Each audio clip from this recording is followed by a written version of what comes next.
नमस्कार दोस्तों, मैं हूं सुनील। आप अपने यूट्यूब चैनल काऊ फार्मिंग में आपका हार्दिक स्वागत है। तो आप सामने देख सकते हैं राठी नस्ल की गौ माता जिसने तीसरा स्थान हासिल किया है। तो दीपक भाई हैं इनके संचालक डेयरी फार्मिंग के डेयरी के, और एक बार मैं उनसे भी मिलवाना चाहूँ। तो ये दीपक भाई हैं, युवा पशुपालक हैं, और इनकी जो गौ माता ने, राठी नस्ल की जो गौ माता है, इसने दूसरा स्थान इस गौ माता ने हासिल किया है और तीसरा उस गौ माता ने किया है। तो एक बार इनसे जानकारी ज़रूर लेना चाहेंगे कि किस तरह से ये ब्रीडिंग पे काम कर रहे हैं और कैसा इनको अभी लग रहा है। तो ये देखें, ब्लू कलर का जो तमका है, दूसरे स्थान इस गौ माता ने प्राप्त किया है। तो एक बार दीपक भाई, एक बार पहला स्थान है जी। अच्छा, अपने जो ये राज्य स्तरीय प्रतियोगिताएं अब हो रही हैं भिवानी के अंदर, इसमें कह रहे हैं कि किसी भी ब्रीड के अंदर 8 एनिमल से कम होंगे अपने रिंग के अंदर एनिमल, तो उसमें पहला इनाम काट दिया जाएगा, दूसरा इनाम और तीसरा इनाम दिया जाएगा। ये तो बिल्कुल गलत बात है। देखो, कुछ नहीं कर सकते। अब ये इन्होंने तो बोल दिया कि हमने लिख रखा है, लिखा हुआ मैंने बोला कि लिख तो ये भी रखा है कि किसी भी ब्रीड के अंदर 8 एनिमल से ज्यादा हो जाते हैं तो हम उसकी अलग कैटेगरी बना देंगे, लेकिन कोई कैटेगरी नहीं बनाई।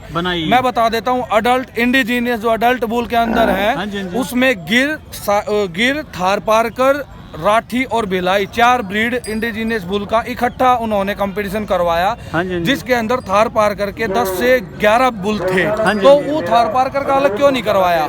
ठीक है जी, ठीक है। तो वो मतलब सारे रूल जो पब्लिक है, जो किसान है, उनके ऊपर ही लागू होते हैं। जो मेला जो करवाने वाले हैं उनके ऊपर कोई रूल लागू नहीं है, वो कहीं सुनवाई नहीं है। सुनने को मिली थी भी, जिस तरह से जो कमी नहीं बताई जाती पशु की, भी आपकी पशु में ये कमी है, कम से कम सेटिस्फाई तो हो किसान। कमी बताई जाए और वो एनिमल फर्स्ट आता है तो उसकी अच्छाइयाँ बताई जाए, ताकि जो सुनने वाले हैं उनको पता चले कि ये ब्रीड के अंदर अच्छा है, वो आगे भी हो सके। क्योंकि कमी इसलिए नहीं बताई जाती क्योंकि अब की बार ये बता दिया कि ये अच्छाई है, ये कमी है, तो अगले साल हो सकता है कि कमी वाले जानवर को भी फर्स्ट निकाल दिया जाए, और फिर वो अपने ही बातों में फंस जाएंगे। इसलिए वो ना लिखित रूप में देते हैं, ना कि जोर रूप में देते हैं, तो इसलिए नहीं बताई जाती। जो कि ये मेला क्यों करवाया जाता है, किसानों का हौसला अफजाई के लिए, भाई उनको जागरूक करने के लिए करवाया जाता है। तो इस तरीके से कैसे जागरूक होंगे?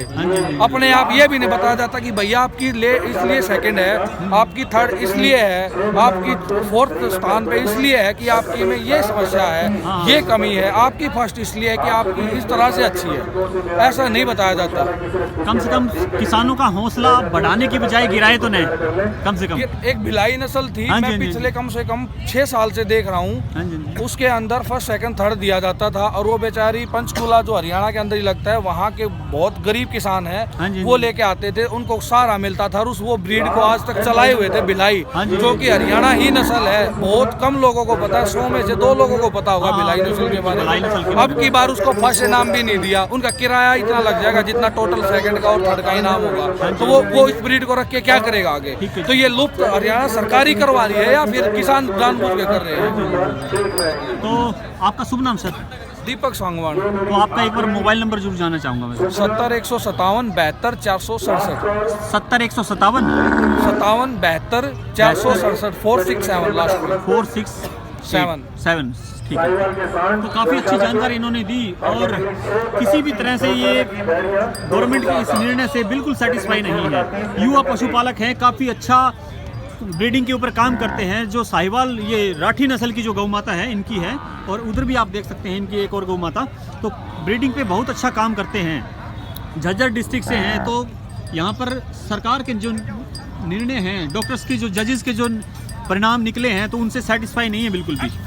किसी न किसी प्रकार की अज्ञानता या यूं कहें भी मिलावट, उनके दूसरों जिनका पशु फर्स्ट आ रहा है तो उसके साथ कहीं ना कहीं उनकी सेटिंगबाजी का यहाँ पे अनुमान लगाया जा रहा है। तो यह है, किसानों का हौसला बढ़ाने की बजाय गिराने का काम करेगा। तो सरकार से मेरी ऐसी दरख्वास्त है इस वीडियो के माध्यम से, बिल्कुल फेयर कंपटीशन करवाएं। जजेस की जो यहाँ पर कंपटीशन हुआ है उसकी बारीकी से जांच भी करवाई जाए। तो धन्यवाद दीपक भाई।